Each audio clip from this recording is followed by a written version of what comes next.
अस्सलाम वालेकुम dear students, my name is Mohammad Salim और मैं आपका कंप्यूटर साइंस का टीचर नैन अकेडमी के प्लेटफॉर्म से उम्मीद करता हूँ आप सब खैर वाफियत से होंगे और आपने हमारा प्रीवियस लेक्चर लाजमी लिया होगा। ठीक है, आज का हमारा लेक्चर नंबर मेनली 4 है। ठीक है, जिसमें मेनली हम डिस्कस करेंगे हेक्साडेसिमल सिस्टम। ये हेक्साडेसिमल सिस्टम होता क्या है और इसको हम किस तरह बाइनरी सिस्टम में कन्वर्ट कर सकते हैं। ठीक है, तो ये फर्स्ट ऑफ ऑल आपको ये टेबल नजर आ रहा होगा जो आपकी बुक पे भी गिनी है। ठीक है, और आपको अगर याद हो तो हमारे पास जो हेक्साडेसिमल है, इसको ये हमारे पास जो बेस है, ठीक है, वो बेस कौन सी है 16। मेरी बेस कौन सी है 16। और ये टेबल अगर याद होता है तो ठीक है, अगर नहीं याद होता ठीक है, क्योंकि मेनली ज्यादातर स्टूडेंट्स को याद नहीं होता तो मेनली हम कन्वर्ट करते हैं चीजों को। तो अब हम आपके ग्रुप में एग्जाम्पल देंगे। ठीक है, ये आपको हेक्सा डेसिमल फॉर्म में गिवन है, आप इसको कन्वर्ट करेंगे किस फॉर्म में, डेसिमल फॉर्म में। इसमें कन्वर्ट करेंगे सिंपल डेसिमल सिस्टम में, क्या लें डेसिमल फॉर्म में करेंगे। ठीक है, अब हमारे पास सिंपल 1 वही जो हम सिंपल डेसिमल में कन्वर्ट करने के लिए हम चीजों को मल्टीप्लाई करते हैं। अगर आपको याद हो तो हमने सिंपल बाइनरी सिस्टम में भी ये किया था। ठीक है, उसके बाद ऑक्टल सिस्टम में भी किया था और हेक्साडेसिमल सिस्टम में भी सेम यही बेहतर है। 1 प्लस 2 प्लस 3। अब हमारे पास क्या करना है, मल्टीप्लाई 16 0 मल्टीप्लाई 16 1 मल्टीप्लाई 16 2। ठीक है, तो अगर हमारा आप ये देखेंगे हमारे पास 16 कितना होता है, हम ये कर देते हैं 16 9 मल्टीप्लाई 6 1 6 1 15 2 5 6। ठीक है, अगर हम 16 का स्क्वायर लें तो क्या आता है 256 प्लस और एक हमारे पास इसके इक्वल है। ठीक है, मेनली याद रखें हेक्साडेसिमल सिस्टम के अंदर 9 के बाद ए बी से स्टार्ट हो रही है, ए से लेकर, ठीक है, हमारे पास ए से लेकर एफ तक। ठीक है, तो आप याद रखें जो ए है वो 10 के बराबर है, डी आप कह लें कि हमारे पास 11 के बराबर है, सी 12 के, जो डी है ये 13 के बराबर है, ई आप 14 के बराबर है, एफ 15 के। ठीक है, हमारे पास जो मेनली रेंज है हेक्साडेसिमल की वो भी यही है, 0 से लेकर 9 तक और मेनली ए से लेकर एफ तक। ठीक है, ए से जो एफ है आप कह रहे हैं कि हमारे पास ए 10 की इक्वल है, बी 11 की और फर्दर ऑन एफ इसी तरह। तो अब एक ही जगह क्या आएगा हमारे पास मेनली 10 आएगा। ठीक है, जब हमारे पास 10 मल्टीप्लाई करेगा 16 के साथ तो हमारे पास 160 आ जाएगा प्लस 3 मल्टीप्लाई हमारे पास हो रहा है इसके साथ। तो मेनली आपको पता है कि जिस वैल्यू में 0 तो पावर 0 वो किसमें कन्वर्ट हो जाती है 1 में। तो अब हम इसको प्लस कर लेते हैं 160 3 9 हमारे पास 11 4। ठीक है, हमारे पास 419। ये देखिए हमारे पास आंसर आ गया। ठीक है, अब इधर हम एक स्मॉल 10 भी लिखेंगे। ये 10 इस चीज को जाहिर कर रहा है कि हमारे पास हम किसमें कन्वर्ट कर रहे हैं डेसिमल के अंदर। अगर आपको याद हो तो हमने बाइनरी सिस्टम में भी ये किया था, उसके अलावा ऑक्टल सिस्टम के अंदर भी ये किया था कि जब हमने उनको कन्वर्ट किया था डेसिमल के अंदर तो लास्ट में 10 लिखा, जो इस चीज को रिप्रेजेंट कर रहा है कि हम इसकी कन्वर्जन डेसिमल में करेंगे। ठीक है, तो अगर आपके बुक में तो बस ये एग्जांपल, अगर आपको कोई और एग्जांपल दे भी दी जाए तो आप उसको इजीली कन्वर्ट कर सकते हैं सिर्फ इस कॉन्सेप्ट को अंडरस्टैंड करके। ठीक है, अब हमारे पास अगर आपको दोबारा याद हो तो हमारे पास जो प्रीवियस लेक्चर था लेक्चर नंबर 3, उसके अंदर हमने डिस्कस किया था 3-बिट बाइनरी सिस्टम। ठीक है, इसमें हम क्या डिस्कस कर रहे हैं 4-बिट बाइनरी सिस्टम। ठीक है, 3 बिट में हम 3 वैल्यूज का पेयर बना देते हैं। अब इसमें क्या करेंगे 4 वैल्यूज का पेयर बनाएंगे। ये देखिए हमारे पास ये वैल्यू आपकी बुक में एग्जांपल के तौर पे गिवन है। अब इसमें भी हम 4 का पेयर बनाएंगे। वो 3 बिट था, ये 4 बिट है। 4 का, ये देखिए हमारे पास हम पेयर बना दिए।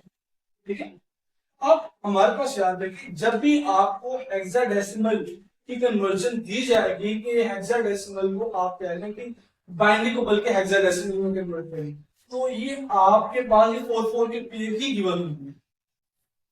तो हमारे पास ये 4 पेयर बन गए। हम देख लेते हैं कि कौन किसके साथ मैच कर रहा है और फिर उसके अकॉर्डिंग वैल्यूज लिख करते हैं। ठीक है, हमारे पास पहला क्या है 1101, तो हम लास्ट से देखते हैं मेनली ये देखिए डी के साथ मैच कर 1101, तो क्या आ जाएगा डी। ठीक है, सेकंड बन गया 0110, तो 0110 ये देखिए 6 के साथ मैच कर रहे हैं 0110, तो हम इधर क्या लिख देंगे 6। ठीक है, अब नेक्स्ट बन गया 1011, 1011 1011, ये देखिए इसके साथ मैच कर रहा है बी के साथ मैच कर रहा है, तो हम क्या लिख देंगे बी। ठीक है, अब लास्ट में 0010, अभी आपको स्टार्टिंग में मिल जाएगा, ये देखिए वापस 2 के साथ मैच कर रहा है 0010, हम क्या लिखेंगे 2। ठीक है, तो सिंपल ये कन्वर्ट हो गया B6 B2 के अंदर। ये बाइनरी था। ठीक है, मेनली ये बाइनरी में आप बाइनरी सिस्टम के अंदर वैल्यूज आपको ढूंढनी थी और उसको हमने कन्वर्ट किसमें किया हेक्सा के अंदर। ठीक है, हेक्साडेसिमल किया with the help of table. ठीक है, ऑल्सो आपको ये अंडरस्टैंड हो गया होगा, और अगर आपको ये मेथड या टेबल याद नहीं होता, अंडरस्टैंड नहीं होता, तो घबराने की बात नहीं है। जो सिंपल ये 4 का पेयर है हमारे पास, मेनली इनको फर्स्ट ऑफ ऑल हम डेसिमल में कन्वर्ट करेंगे। और आपको याद होगा कि हम बाइनरी को डेसिमल में किस तरह कन्वर्ट करते हैं, मल्टीप्लिकेशन बाय 2। हम इस एक साइड को उठाएंगे 1101। ठीक है, अब क्या करेंगे इसको 1 प्लस 1 प्लस 0 प्लस 1। ठीक है, मल्टीप्लाई हमारे पास 2 की पावर 0 मल्टीप्लाई 2 की पावर 1 2 की पावर 2 मल्टीप्लाई 2 की पावर 3 इक्वल। देखें हमारे पास 3 2 to 4 4 to 8 8 प्लस हमारे पास 2 to 4 4 मल्टीप्लाई 1 4 प्लस 0। ये 2 की पावर 1 होती है, लेकिन 0 से जब मल्टीप्लाई होगा तो क्या हो जाएगी वैल्यू 0 प्लस 1। लेकिन हमारे पास हमें पता है कि जो ये है जिसकी पावर 0 थी वो किसकी इक्वल होता है 1 की। 1 मल्टीप्लाई 1 1। ठीक है, 8 4 12 और 13, तो मेनली हमारे पास इधर 13 किसकी इक्वल है डी के बराबर नहीं है, तो हमारे पास क्या लिखा हुआ डी। तो आप सिंपल इस तरह फर्स्ट ऑफ ऑल जो ये हमारे पास 4-बिट बाइनरी सिस्टम है, इसके आप 4 डिजिट्स को उठाएंगे और उसको इसमें कन्वर्ट करेंगे डेसिमल फॉर्म में। उसके बाद आप इसको फॉलो आउट कर सकते हैं विदाउट टेबल।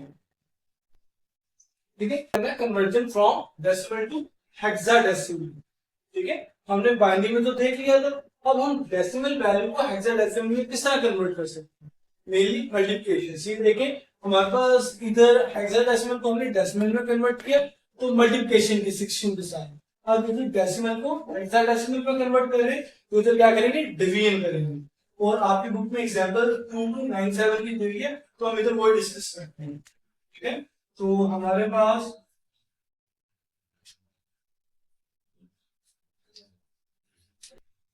297 मेनली जो ये 4 पॉइंट्स है वो बिल्कुल सेम है, लेकिन वर्डिंग थोड़ी सी डिफरेंट इस्तेमाल की गई है।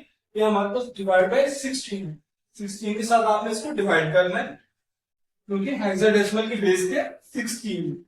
ठीक है, तो अब हमारे पास जब हम इसको 16 से डिवाइड करेंगे, फर्स्ट ऑफ ऑल हमने देखना है कि ये तो हमारे पास कौन से नंबर पे आ रहा है। ठीक है, फिर उसके बाद ये देखिए हमारे पास 16 का आपको पता है कि मेन टेबल का 10 तक पढ़ते हैं तो 160 आते हैं। ठीक है, इसका मतलब हमें 2 हमारे पास ये 16 1 16। ठीक है, बाकी हमारे पास बचे हमारे पास मेनली ये देखिए 16 1 16 मेनली हमारे पास 22 है। अगर हम इसको 16 में डिवाइड करें तो हमारे पास कितना आता है 6। ठीक है, मेनली हमारे पास 6 बचता है और 6 हमारे पास नेक्स्ट ऑनवर्ड 9 के पास जाएगा एस कैरी। ठीक है, तो अगर हम इसको मल्टीप्लाई करें 16 को हम 4 से मल्टीप्लाई करते हैं 4 6 44 4 4 6 64। ये देखिए हमारे पास नेक्स्ट वैल्यू 69 बनती है। तो हमारे पास क्या आ गया 4 से मल्टीप्लाई 65। तो हमारे पास हम सिर्फ 4 लिखेंगे, बाकी हमारे पास जो 5 है वो किसके पास जाएगा 57 के पास एसएच कैरी। ठीक है, मैं आपको जो ब्लैक रिप्रेजेंट कर देता हूँ ताकि आपके लिए आसानी हो। ठीक है, अब 57 हम लाजमी बात है कि इससे कम भी आएगी। 3 में हम डिवाइड करके देखते हैं। हमारे पास 3 वन ऊपर 3 1 3 और 4। ठीक है 48 हम अगर देखें 57 माइनस 48। ठीक है, तो हमारे पास 17 और 8 9। ठीक है, तो हमारे पास 3 आ रहा था, तो रिमाइंडर क्या बचा हमारे पास 9 बचा है। ठीक है, ये आपने क्लियर ध्यान रखना है कि हमारे जो रिमाइंडर है वो क्या बचे 9। ठीक है, अब हम इसको दोबारा 16 पे डिवाइड करेंगे। ठीक है 1 4 3, तो सिंपल हमारे पास ऑनवर्ड वैल्यूज पे आएगी। तो हमारे पास हम 16 को मल्टीप्लाई करते हैं 7 के साथ। ठीक है 6 7 42 4 ऊपर 7 1 7 और आप कह रहे हैं कि 11 1 1 2। हमारे पास करीब नहीं आ रहा, हम इसको फर्दर आगे डिवाइड करते हैं।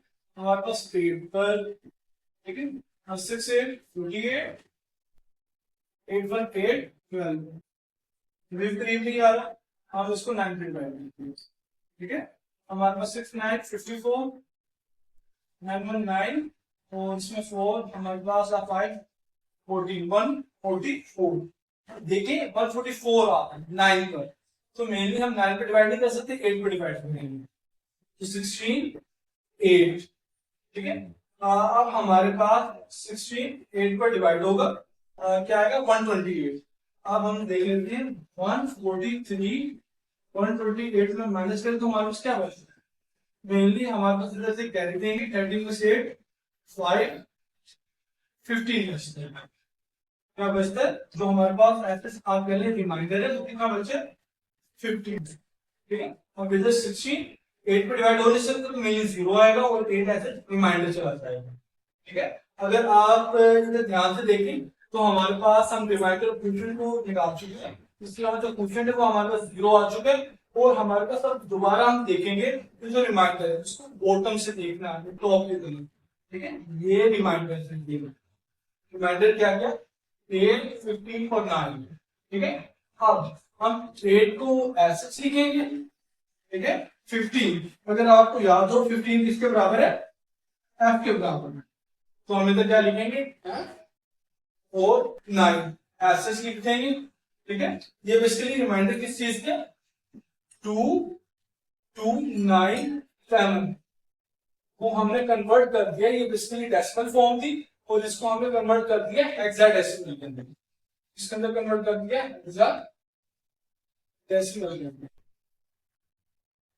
और अगर आपको इसी तरह कोई और बड़ी वैल्यू दे दी जाए डेसिमल फॉर्म के अंदर तो सिंपल आप उसको 16 से डिवाइड करके आप सिंपल उसके रिमाइंडर्स को कैलकुलेट करके तो आप उसको कन्वर्ट कर सकते हैं हेक्साडेसिमल के अंदर। ऑल्सो आपको इसका कॉन्सेप्ट अच्छे तरीके से अंडरस्टैंड हो गया होगा। अगर आपको इसमें किसी किस्म का कोई मसला है तो आप कमेंट सेक्शन में जाकर क्वेश्चन रेज कर सकते हैं। और ये आज हमारे जो कन्वर्जन हैं ये कंप्लीट हो चुकी हैं। इंशाल्लाह हम नेक्स्ट पोर्शन कल से स्टार्ट करेंगे।